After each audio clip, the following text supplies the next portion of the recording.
Okay, second part. I'm going to show you this time is how to do a plant pot kind of snail. So that'll be, can go into plant pots all over the place. And you could do all sorts. You could do things like ladybirds, butterflies, anything you want. Just use your imagination, make up your own. So I'm rolling out this piece of clay. This bit's going to be the, if I can get in there closer, this bit is going to be the body or the snail shell.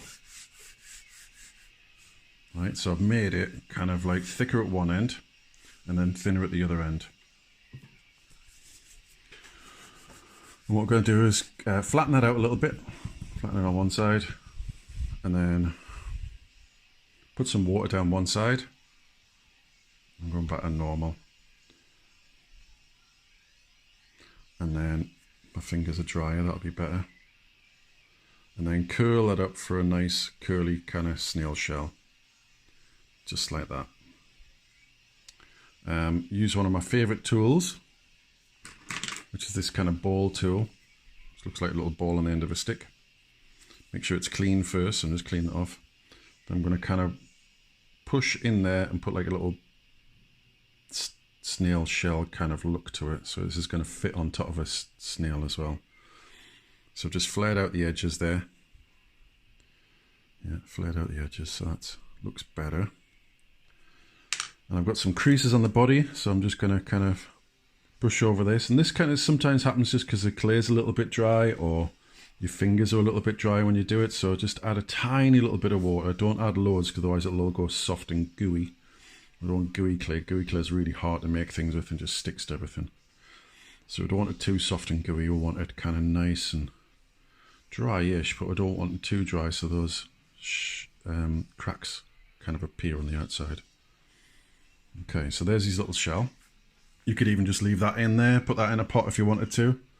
It's going to get rid of that little curl in there as well. You could even put decoration on the shell as well. So now you could go in there with texture and put some spots and things on. Maybe with one of these tools, go down, put some patterns in. That's all good. Let's clean off that tool.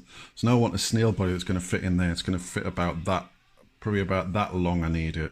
So that piece of clay should do it if I roll that out. And this one's going to be a little bit thinner at one side, because that's going to be the tail of the snail. That's going to be the tail.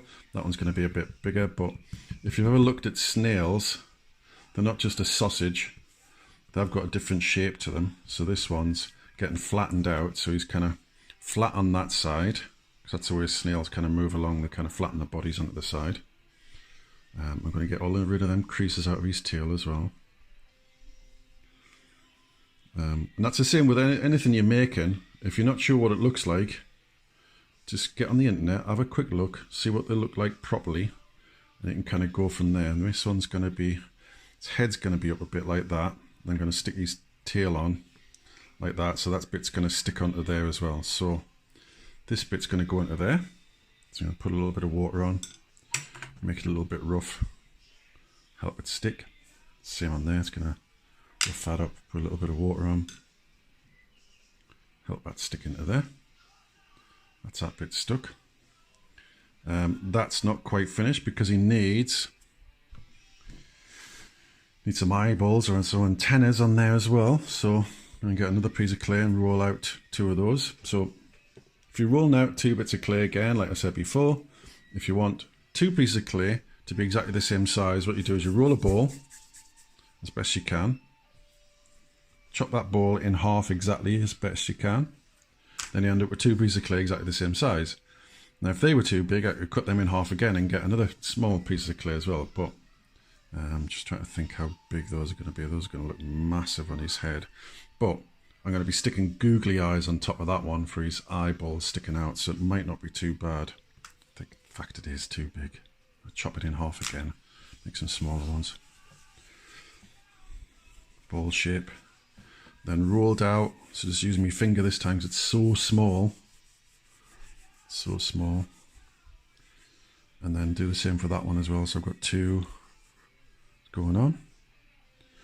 And then for this side, I can kind of squash this against the table. I'll try and show you what I'm doing here. What I'm doing is like squashing it on one side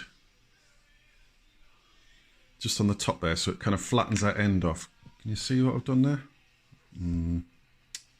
Get it in focus. You'll see that end's kind of flattened. If it goes in focus, that's better.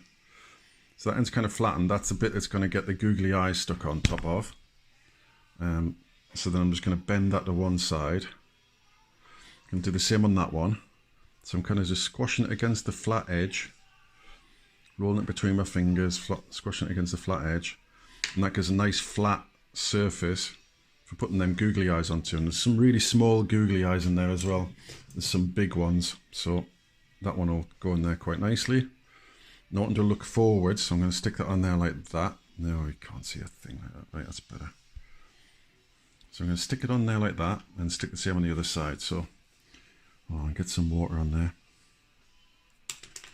I'm going to put a little hole where it's going to stick into. Oh, it's nearly squashed him. So a bit of water on the end. And stick that in there. That's looking pretty awesome.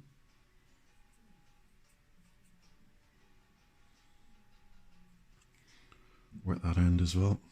Make a little hole. Stick that in there. Then blend that in. So you could have him having a little mouth as well if you wanted to, which I think I'm going to, because I think it'll look much, much cuter as if he's eating something.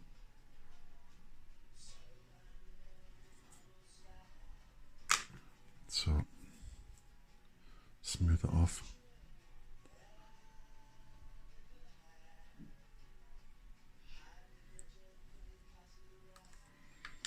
Looking good.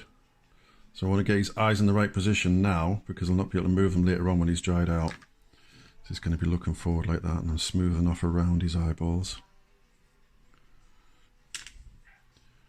And there's his little body. So I could use one of my sticks again. And I showed you before how to cut them in half, but you basically just get your stick. And it's just normal kind of like bread knife or knife you would eat your dinner with.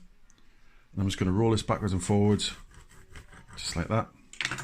And then break that in half. Then I've got two sticks. And this is just to stop them falling out the soil. So I would shove that up inside there. Then when he goes into the plant pot, he's kind of like sticking, so we can get you in focus again. He's kind of sticking into the soil so he doesn't fall out. Then I'm going to stick two googly eyes on there as well, so that'll look pretty cool. You can even have them pointing in different directions as well if you wanted to. So I'd spend a little bit more time just kind of tidying up around the sides, making sure there's not too many cracks and creases in. And then once he's completely dry, I would go in there and paint him up. Also, the other thing you could do is you could actually make a few of these and then make a game with it, because you've got all those like dice and stuff like that. So without this stick in there, you could have those. And you could make yourself a little snail racing game, put little numbers on the side and all the rest of it, and roll the dice to see who wins the game and all that malarkey as well. Anyway, okay, see you in a bit.